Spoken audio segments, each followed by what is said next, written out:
The crown prince rested his chin on his hand, watching his two younger brothers play in the courtyard, especially the one closest to his age. That boy was Yu, his younger brother, but he was no ordinary child. In the future, that boy would drench the palace in blood. Yu would become the seventh king of Joseon, King Seijo, as far as he could remember. After killing the rightful crown prince, King Moonjong, Yu would pave the way for Moonjong's nephew, King Danjong, to ascend the throne. He would lead the great rebellion known as Gyeyu Jungnan, eliminating all who stood against him. But his ambition wouldn't stop there. During his reign, Yu would even poison his own brother, Prince Ampyong, just to secure his power. The massive rebellion King Seijo led in 1453 was a calculated move to wipe out the closest allies of the reigning monarch. I remember my teacher once telling me about this man, Prince Suyang. He abandoned his younger brother, betrayed his older brother, turned against his own grandfather and father, and cast a dark shadow over Joseon's golden era. Most historians viewed Prince Suyang negatively, and that thought alone was deeply unsettling. That innocent-looking boy would grow into a tyrant. The crown prince pondered deeply. What should I do? I have to act before he shows any signs of becoming a monster. Suddenly, a smile crept onto his lips as an idea struck him. I see. That's the best way to change someone. His grin widened as he stepped toward his younger brothers. With careful education and everything I've learned, I'll make sure he serves under me until his last breath. A strange chill ran down Yu's spine. Why, did I just feel a sudden shiver? The crown prince approached them and greeted them. Yi Yu was Prince Suyang's birth name, while Yi Yong was Prince Anpyong's. The two children politely bowed and replied, "Good morning, brother." The crown prince nodded warmly. "It makes me happy to see you both in such high spirits." Then he turned to his younger brother and asked, "Your writing class will start soon, right? Would you like to study with me today?" Yu blinked in surprise at the odd question. He hesitated before asking, "Why?" Caught off guard, the crown prince stammered, "Why are you asking that?" "I'm just curious to see how your studies are going." But deep inside, he thought, "Soon, you'll be working tirelessly under my command. You won't have the luxury of idling around like this." Yu frowned, clearly skeptical of his brother's words. In the end, he turned away and said, "No, I can study on my own."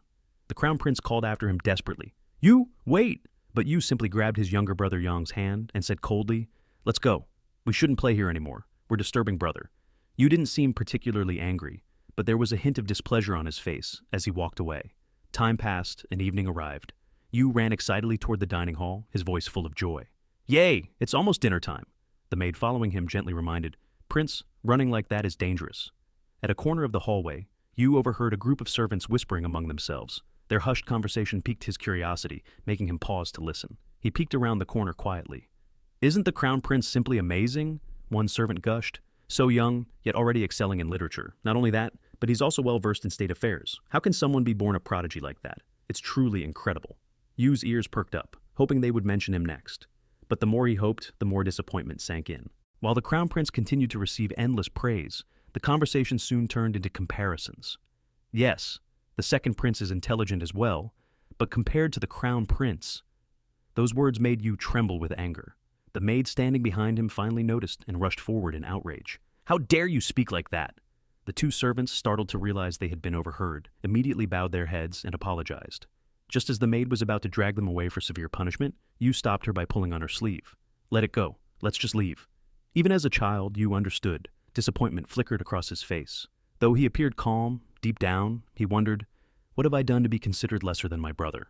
A few days later, Hyang once again gathered his two younger brothers in his private chamber, trying to strengthen their bond. With a proud grin, he held up two handmade flashcards and declared, "This is how these characters are written. This one represents ski, and this one is earth." One side of the card displayed a character, while the other had an illustration. They looked fascinating. Yang's eyes lit up as he exclaimed, "Wow, did you make these?" Ayang replied proudly, "Of course. I asked the palace eunuchs to help me make them."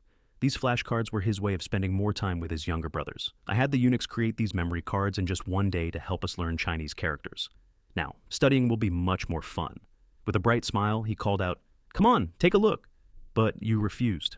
"I'm not interested. I already have my own tutor, so I don't need them." Hyang was taken aback. "Wouldn't it be more fun if we studied together?" Before he could finish his sentence, Yu cut him off with a firm response. "I can handle it myself." Turning away, he added coldly, "Please don't call me for things like this again." His words left both Hyang and Yang shocked and confused. The next day, Yu sat with his tutor in the courtyard, diligently studying. Meanwhile, Hyang crouched behind a bush nearby, secretly observing them. "This boy is harder to figure out than I thought. I need to watch what he does every day," he mused. The tutor asked, "Don't you find this part difficult?" Yu smiled and replied, "Not at all. Your teaching method is very clear, so I don't find it hard at all." His polite and well-mannered attitude left Hyang stunned. He's much better than I expected. What is this? Is he only difficult when it comes to me? The tutor continued. All right then, let's review the 3 fundamental relationships and the 5 cardinal virtues we studied yesterday. Yu responded respectfully. Yes, master. Without hesitation, he began reciting. The loyalty of the people to their ruler. The king is the head of his subjects. A child's filial duty to his father. The father is the head of his son. A wife's devotion to her husband. The husband is the head of his wife. Hyang couldn't believe what he was hearing. Not only had Yu mastered the 1,000-character classic, but he had also memorized the 3 fundamental relationships and the 5 cardinal virtues. Suddenly, Hyang recalled something his own tutor had once said. There were rumors about Grand Prince Suyang. People said that while he might not have been as accomplished as King Munjong, he was still quite talented in literature and martial arts. The only issue was that his older brother was simply too exceptional, but perhaps to some extent that was only a rumor. As if realizing something, Hyang focused his gaze on the hard-working boy before him. What this child truly needs is... That afternoon, during sword training, Yu practiced intensely with a wooden training dummy. As he struck it, a loud sound startled him, causing him to drop his sword. The heavy blade rolled across the ground and stopped at Hyang's feet. Hyang picked up the sword and asked, Looks like you've been training in martial arts? Then, with a curious smile, he added, How about teaching me a few sword techniques? I don't know much about swordsmanship since I've only studied literature until now. Yu, though slightly annoyed, didn't refuse. Swinging his sword effortlessly, he simply said, It's not that difficult, just do it like this. Standing beside him, Hyang nodded thoughtfully and muttered, That doesn't look easy. Lifting his sword high, he asked, Is this how you do it? But as soon as the sword was raised above his head, Hyang lost control. Unable to maintain his balance, he stumbled backward and fell flat on the ground. Ow! Hyang winced in pain. Yu stood there, stunned, silently watching his older brother sprawled on the ground.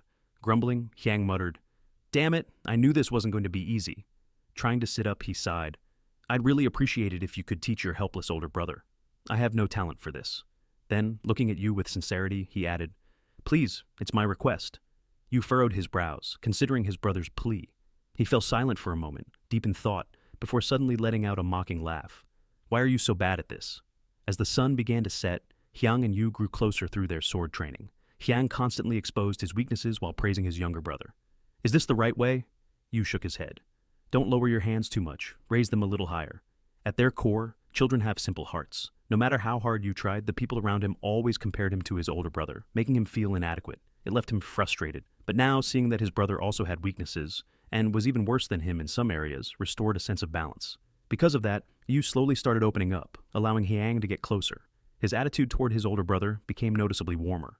The first step in changing the future tyrant had been taken. One bright morning, 2 noblewomen were engaged in lively conversation. The woman in the yellow gown whispered curiously, Have you heard about the flashcards made by the crown prince? The woman in the blue dress nodded with a smile. Of course I have. They say those cards are incredibly useful. Oh, really? The woman in yellow's eyes sparkled with interest. The woman in blue nodded again. Yes, apparently learning has become much more enjoyable with those cards.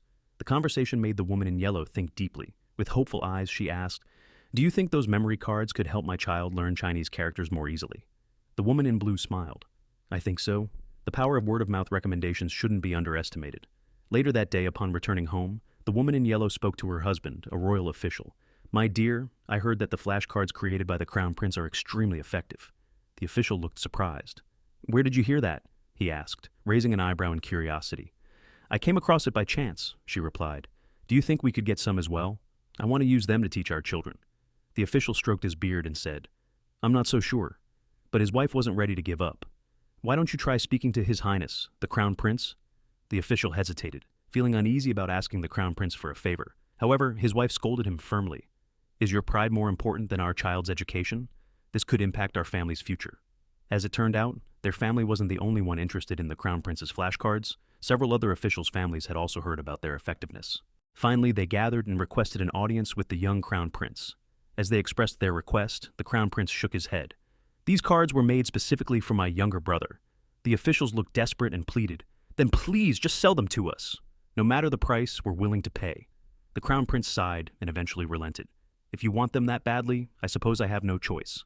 He held up 3 fingers and said, The price is 3 Esion per set, which is equivalent to 159 kilograms of white rice.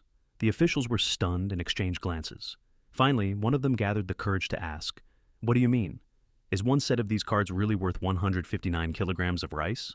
The Crown Prince smiled. Not exactly. In fact, Part of the cost covers the materials for making the cards, part goes to the national treasury, and the rest is for my personal use. One of the officials, intrigued, asked, "Personal use? What do you mean by that?" The Crown Prince replied casually, "To buy books. For various reasons, books have become quite expensive lately." The officials fell silent, exchanging looks. Eventually, one of them couldn't hold back any longer and said, "Fine, I'll buy them. My wife has been pestering me to get these cards." Once one person made a move, the rest quickly followed. "I want to buy them too," another official declared, raising his hand. Before long, more and more officials lined up to purchase the Crown Prince's flashcards. This innovative product soon became highly sought after among the royal nobility. The Crown Prince smiled in satisfaction and said, "All right, it's a deal." He felt pleased, knowing that he could now fully pursue his passion. He thought he had found a way to make money. But there was something even more important to take care of: his father's health. At the king's private residence, a feast had been laid out. The king glanced around anxiously, ensuring there were no unwelcome guests before lowering his gaze to the plate of meat before him. He reached for a piece of roasted meat with his chopsticks, but suddenly a loud noise startled him. The king flinched, dropping his food. The young Crown Prince stormed in, his voice filled with frustration. "Father, are you only eating meat again?" The king grumbled. "What are you doing here, you brat?" The two immediately began bickering, neither willing to back down.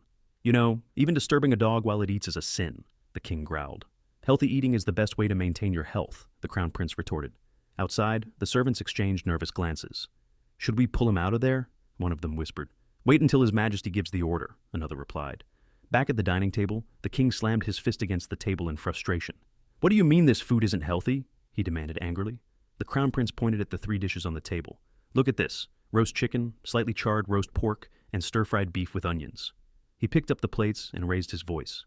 "And you call this a balanced meal? It's all meat! You haven't even touched the vegetables." The king fell silent, unable to argue. The servants watching the scene quickly dropped to their knees and pleaded, "Your Highness, please stop. His Majesty has already been under a lot of stress lately." It all started when the Crown Prince became obsessed with King Sejong's diet. He grew overly concerned about his father's eating habits. Amidst his busy schedule, he would often sneak into the dining hall with a book in hand and say, "According to the Yuan dynasty's dietary guidelines, one must consume a variety of vegetables to live a long and healthy life." Not stopping there, the Crown Prince even visited the royal kitchen to give direct instructions to the cooks. "Use less salt. Redo this dish. Too much meat." Though reluctant, the royal chefs couldn't refuse the Crown Prince's orders. Even during meals with the emperor, the Crown Prince wouldn't stop nagging. "Too much meat thickens the blood. Thick blood puts stress on both the mind and body. If you're not careful, it could affect your head. And if a king's mind is clouded, the stability of the nation could be at risk." Every mealtime, the king had to endure his son's long-winded lectures. The servants could see the irritation on his face. They knew he was reaching his limit. As expected, the king finally snapped. He pointed at the Crown Prince and shouted, "You brat! I've tolerated this because you're still young, but I can't take it anymore." Furious, the king ordered, "Get the Crown Prince out of here. Don't let him anywhere near me when I'm eating." The Crown Prince was powerless as he was grabbed and dragged out of the room. Only one word escaped his lips: "Father." Deep down, he thought, "I can't let this continue. If this goes on, that old man will fall ill." The Crown Prince knew that the king's health had to be maintained so he could rule for a long time. Only then could he enjoy a comfortable future. The servant who had dragged him out bowed and said, "Forgive me, Your Highness." Standing outside his father's chambers, the Crown Prince was lost in thought. His mind raced, searching for a way to save his father's health. His diet is a serious problem. What can I do to keep that old man healthy? Meanwhile, inside the room, the king bellowed, "Bring me more meat!" Just then, the Crown Prince had an idea. There's still one way. Without wasting time, he rushed to the palace workshop to begin his new project. At the workshop, the royal craftsmen were struggling to follow his orders. "Wrong! It needs to be rounder," he commanded. "Yes, Your Highness," a craftsman replied as he continued working. However, the Crown Prince's strange behavior left everyone puzzled. "Why is His Highness asking us to make something so odd?" they murmured among themselves. Day after day, the Crown Prince visited the workshop, making sure his project was progressing as planned. After much effort, the woodworkers finally presented the finished product to him. "Your Highness, it's done," one of the craftsmen reported. But the moment the Crown Prince picked it up and applied slight pressure, the object broke in two. Furious, he shouted, "Not like this. Make it stronger. Do it again and make sure it's sturdier this time." The workshop echoed with the Crown Prince's demands. "Rounder, stronger." After several days of hard work, the Crown Prince finally stood confidently before the emperor and the royal officials, holding his creation. The king eyed him suspiciously. "What now?" he asked, sounding weary. The Crown Prince stepped forward, presenting the object with both hands, and declared, "I created this for your health, father. This is a durable jump rope." The king frowned. "Is this really good for my health? Isn't this just an ordinary rope?" The Crown Prince grinned and explained, "No, father. This is part of my brilliant plan to keep you in shape. After working day and night, the Crown Prince finally presented the jump rope and a bell as health management tools. This is a great way to stay fit, father. It's called jump rope, he said. The king still looked doubtful. How can jumping rope make me healthier? He wondered. Seeing his father's confusion, the Crown Prince grabbed his invention and prepared for a demonstration. Father, let me show you how it works, he said enthusiastically. The king nodded, allowing him to proceed. The Crown Prince hung the bell around his neck, then firmly gripped the jump rope with both hands. He started jumping, demonstrating the basic movements familiar to modern people. The entire palace, including the king, watched with curiosity. After a while, the Crown Prince stopped, panting.